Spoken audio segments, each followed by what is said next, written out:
Praise the Lord. கர்த்தராகிய இயேசு கிறிஸ்துவின் நாமத்தினாலே இந்த நாளிலே கர்த்தருடைய வார்த்தை 29ஆம் சங்கீதம், தாவீது எழுதின சங்கீதம் 29ஆம் சங்கீதம் 11வது வசனத்தை நான் வாசிக்கிறேன். கர்த்தர் தமது ஜனத்துக்கு பலன் கொடுப்பார். கர்த்தருடைய பிள்ளையை, நீங்க யாருடைய பலத்துல வாழ்ந்து கொண்டிருக்கிறீங்க? நீங்க உலகத்தை நம்பி, உலகத்தின் பலத்தை நம்பி வாழ்ந்து கொண்டிருந்தால், உலகத்தின் பலன் சில நாட்கள் தான் உங்களுக்கு துணையாக இருக்கும்.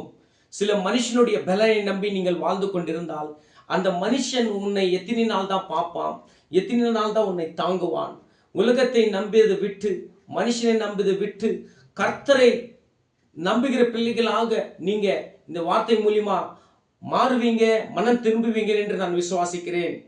கர்த்தருடைய பிள்ளையே, இயேசுவினுடைய பலன் ஒருத்தனுக்கு வேண்டுமானால் கண்டிப்பாக அவருடைய சமூகத்துல வந்து ஜெபிக்கிற மகனாக மகளாக நீ இருந்தால், என் தேவன் உனக்கு பலனை கொடுப்பார் என்று பைபிள் சொல்லி கொண்டிருக்கிறது. இன்னைக்கு பலன் இல்லாத வீட்டில் உக்காந்து கொண்டு இருக்கிறாங்க. எத்தனையோ மெடிசன் சாப்பிட்ட, அந்த மெடிசினால எனக்கு சுகத்தை வரல. மெடிசன் சாப்பிட்டாலும் அந்த மெடிசன் என்னுடைய சரீரத்தில் வேலை செய்யல.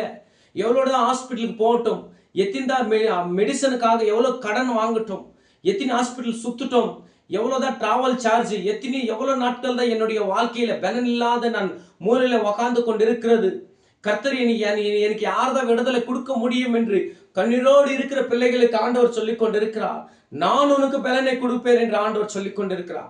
இயேசுவை நம்புகிற பிள்ளையாக நீ இருந்தால் கண்டிப்பாக என் தேவன் உனக்கு பலனை கொடுத்து உன்னை அவர் ஆசீர்வதிக்க வல்லவராய் இருக்கிறார். நீ செய்ய வேண்டிய ஒரே ஒரு வேலை, தேவ சமூகத்தை தேடுகிற பிள்ளையாக நீ இருந்தால் கண்டிப்பாக என் தேவனுடைய வார்த்தை உனக்கு பலனாக மாறும் என்று இந்த நேரத்தில் நான் சொல்லிக் கொண்டிருக்கிறேன். இந்த வார்த்தை மூலியமா கர்த்தர் உன்னோடு கூட பேசினார் என்று நீங்கள் விசுவாசிங்க. இனிமேலே கர்த்தர் எனக்கு பலனை கொடுப்பார் என்ற இந்த வார்த்தை சொல்லி நீங்க ஜெபிக்கிற பிள்ளையாக நீங்கள் மாறினால் கண்டிப்பாக என் தேவன் உனக்கு பலனை கொடுப்பார். கர்த்தர் இந்த வார்த்தை மூலியமா உன்னோடு கூட பேசினார் என்று விசுவாசிங்க. கர்த்தர் தாமே உன்னை ஆசீர்வதிப்பாராக. ஆமேன், ஆமேன், ஆமேன்.